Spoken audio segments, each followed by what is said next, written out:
Evangelho de João, capítulo 19, versículo 30 da palavra do nosso Deus. Louvado seja o nome do Senhor Jesus Cristo, que vive e reina para todo sempre. Aleluia. Glórias a Deus. João 19, 30. Que diz assim a palavra do nosso Deus. E quando Jesus tomou o vinagre, disse: está consumado. E inclinando a cabeça, entregou o Espírito. Soberano Deus e eterno Pai, somos gratos a Ti, ó Deus, por essa oportunidade de estarmos na Sua casa, Senhor, para fazer a Tua vontade, para fazer o Teu querer. Por isso te imploramos, ó Deus, toma a direção da Tua palavra, a direção de tudo que vai ser feito neste lugar, Senhor. Nós te agradecemos, crendo na vitória em nome de Jesus. Amém.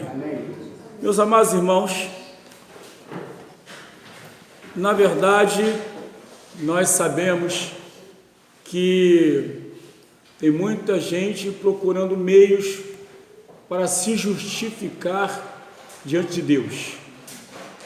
Mas sabemos também que, quando olhamos a Bíblia Sagrada, de uma promessa de Deus, promessa esta que se encontra em Apocalipse já há muito, promessa já se encontra lá em Apocalipse 13, 8, que fala o Cordeiro de Deus, que foi morto desde a fundação do mundo. Falando também em Apocalipse capítulo 3, versículo 15, da promessa de Deus também. E todas as promessas que havia sobre o Messias, ela se cumpriu. Fato este que, muitas vezes, nós perdemos um pouco o sentido disso. E aqui, até chegar esse momento aqui, a qual nós lemos, João 19, 30, mostra-se algumas situações que a gente vai tentar entender aqui segundo a ação do Espírito Santo. E diz: depois disso, sabendo Jesus que já todas as coisas estavam terminadas, para que a Escritura se cumprisse, disse: tenho sede. Estava, pois, ali um vaso cheio de vinagre, e encheram de vinagre uma esponja e, pondo-a num sopo, lhe achegaram a boca.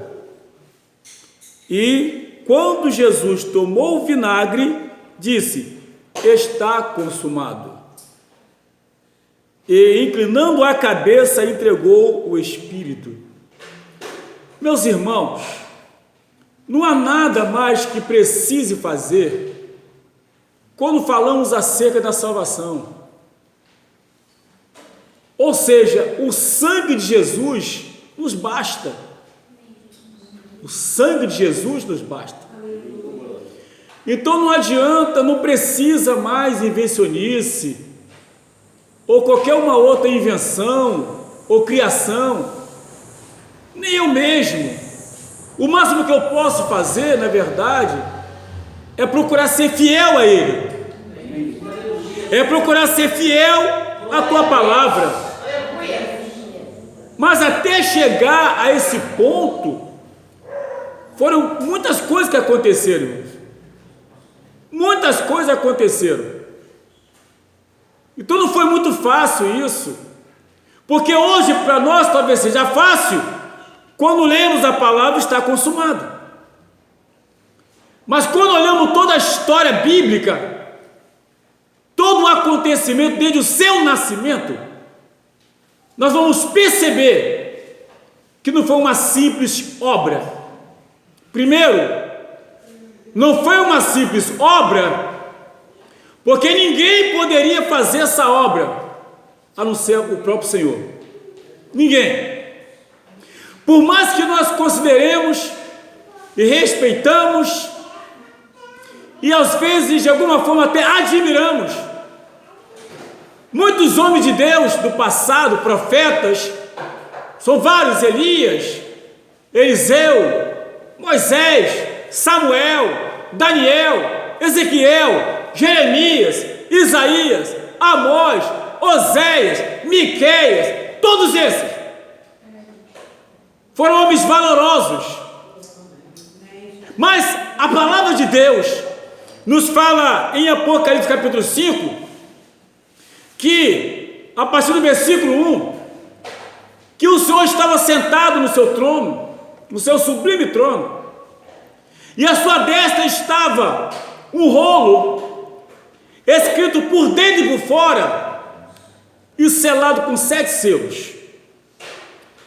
E a Bíblia continua dizendo que o anjo forte chegou para João e disse: quem é digno de abrir esse rolo e desatar esse selo? Aí João começou a chorar. Aí o anjo disse: não chores, porque o cordeiro foi morto e reviveu para poder abrir esse selo. Ou seja, irmãos, ainda que todos os profetas, todos os homens de Deus estivessem vivos ainda, não estariam capacitados, aleluia, para abrir o rolo e desatar os selos. Não estariam capacitados. Então você pergunta: mas como assim? Não eram homens de Deus? Não eram profetas? Mas não esqueçamos uma coisa. Primeira coisa, Salmo de número 14, de 1 a 3, diz que Deus olhou para a terra e não viu um justo sequer. Não viu um justo sequer. Nenhum. Por mais que foram usados por Deus, foram homens de Deus que honraram o nome de Deus, mas não estavam capacitados para poder abrir o livro e desatar todos os 7 selos. Segundo, também diz a Bíblia, Romanos 5,12, que por um homem entrou o pecado no mundo, e com o pecado a morte passou a todos os homens, todos os homens, mulheres, todas as pessoas. Por isso que todos pecaram. Então o pecado não é apenas, na verdade, a pessoa roubar, matar, se prostituir, adulterar, mentir. Não é só isso. Isso é pecado. Claro que é pecado, mas não é só isso. Eu posso, por exemplo, não fazer nada disso. Eu posso não roubar, não matar, não me prostituir, não adulterar, não mentir, não xingar. Posso não usar droga, posso não beber. Ainda que eu não faça nada disso, eu sou um pecador.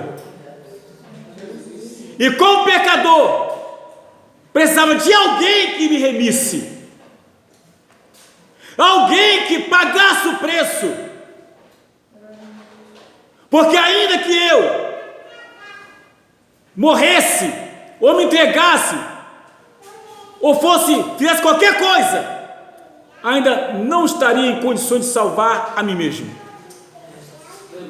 E Deus então prova na segunda Bíblia, em Romanos 5,8, diz que Deus prova o teu amor por nós, em que Cristo Jesus morreu na cruz, sendo nós ainda pecadores, irmãos. Ou seja, Deus não aguardou eu parar de usar drogas, ou de fumar, ou de cheirar, ou de beber, ou de adulterar, ou de mentir, ou de se prostituir. Deus não aguardou eu decidir parar de cometer todas as atrocidades para poder ele se aproximar de mim, porque ele tomou a iniciativa. Foi Deus quem tomou a sua iniciativa, como foi lido aqui antes, aqui mesmo da mensagem, em João 3,16, Porque Deus amou o mundo de tal maneira que enviou o teu Filho unigênito, para todo aquele que nele crê não pereça, mas tenha vida eterna. Então, baseado nisso, quando eu olho para a palavra de Deus, a gente vê o cumprimento aqui de uma promessa.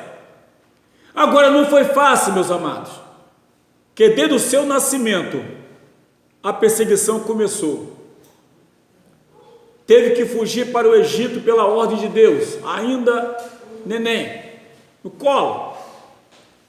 Depois Deus traz de volta do Egito novamente, e depois ele vai crescendo com seu pai, trabalhando, mas com o comportamento de um verdadeiro filho de Deus.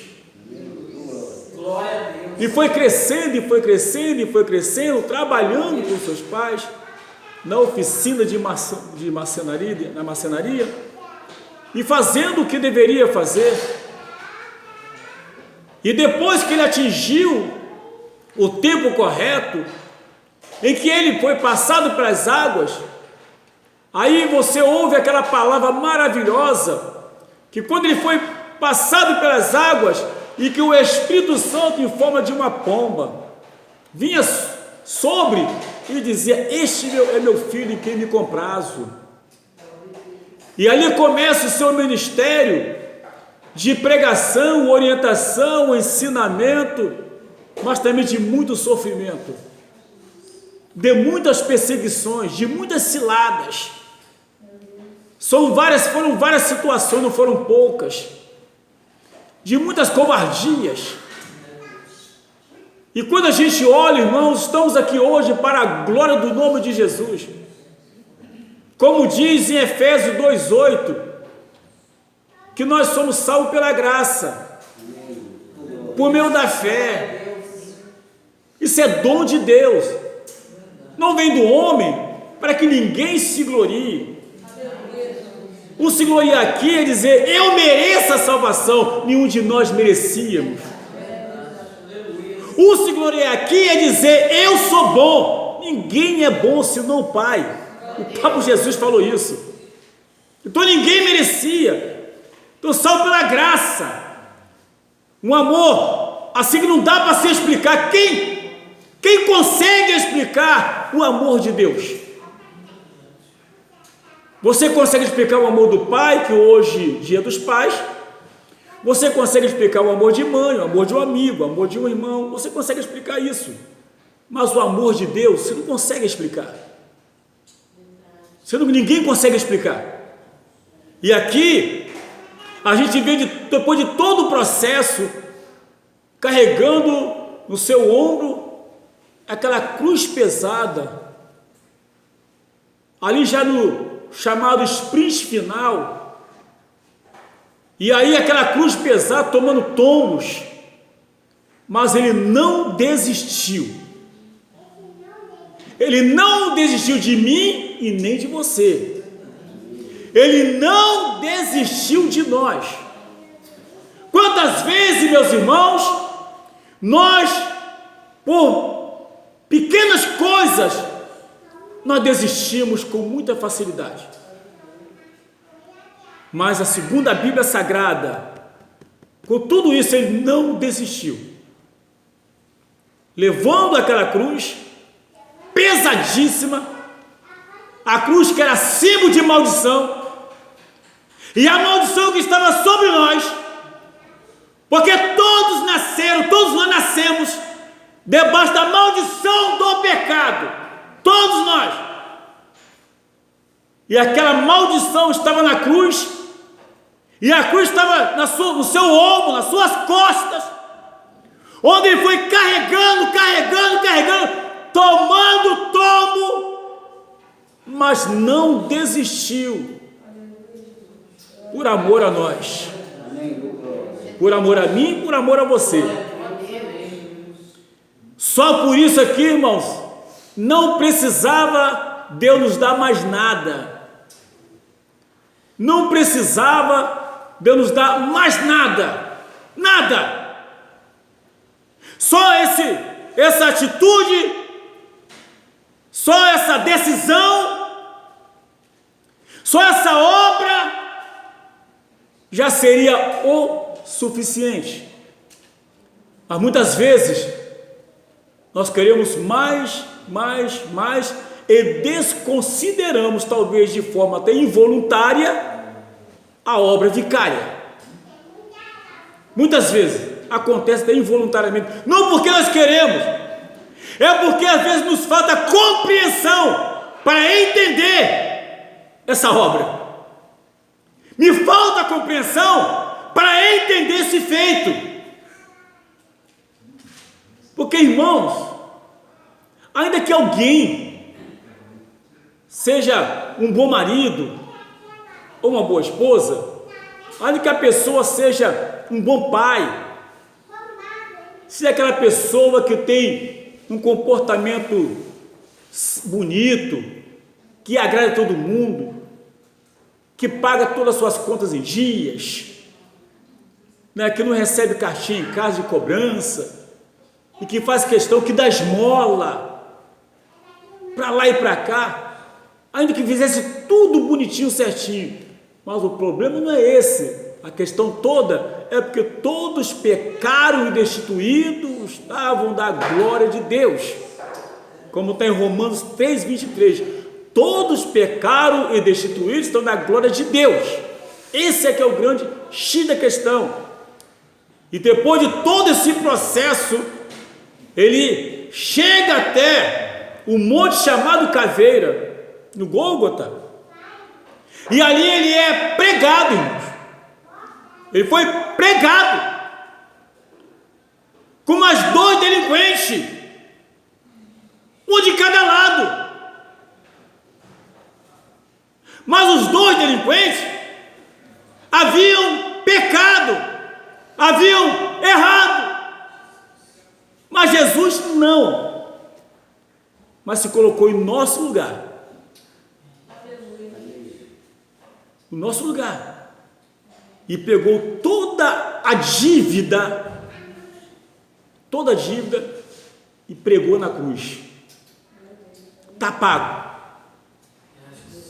E depois do final de tudo isso, a Bíblia nos fala aqui, a qual lemos, que ele teve sede para se cumprir as Escrituras. Ele teve sede. Então deram para ele vinagre, como diz a palavra. E quando Jesus tomou o vinagre, disse: está consumado. Meus irmãos, você sabe o que é estar consumado? Nas palavras do Senhor Jesus Cristo: Pai, tudo aquilo que foi determinado para eu fazer em prol de toda a humanidade está feito. Está feito. Você não precisa mais nada. Foi uma obra completa, irretocável, perfeita. Foi uma ação generosa e poderosa de Deus. Está consumado. Não precisamos inventar mais nada para ser salvo, irmãos. É só entregar a vida para Ele. Não precisa fazer mais nada, não precisa fazer nada. É só se entregar para Ele. Está consumado significa, irmãos, que é o sangue puro, sem mistura, não precisa misturar com mais nada, não precisa não, é puro, foi derramado e acabou. E foi então entregou o seu Espírito. Se nada disso acontecesse, nenhum de nós estaríamos aqui. E o sangue de Jesus tem poder para libertar, tem poder para curar, tem poder para salvar, tem poder para levar para o céu. O sangue de Jesus tem poder para jogar por terra todas as barreiras. O sangue de Jesus tem poder para jogar por terra todo impedimento. O sangue de Jesus tem poder. Por isso, meus amados, queridos irmãos, que nessa noite possamos sair daqui mais uma vez consciente de que a obra já foi feita e a decisão cotidiana é nossa de permanecer sempre na tua presença, em nome de Jesus. Amém e amém.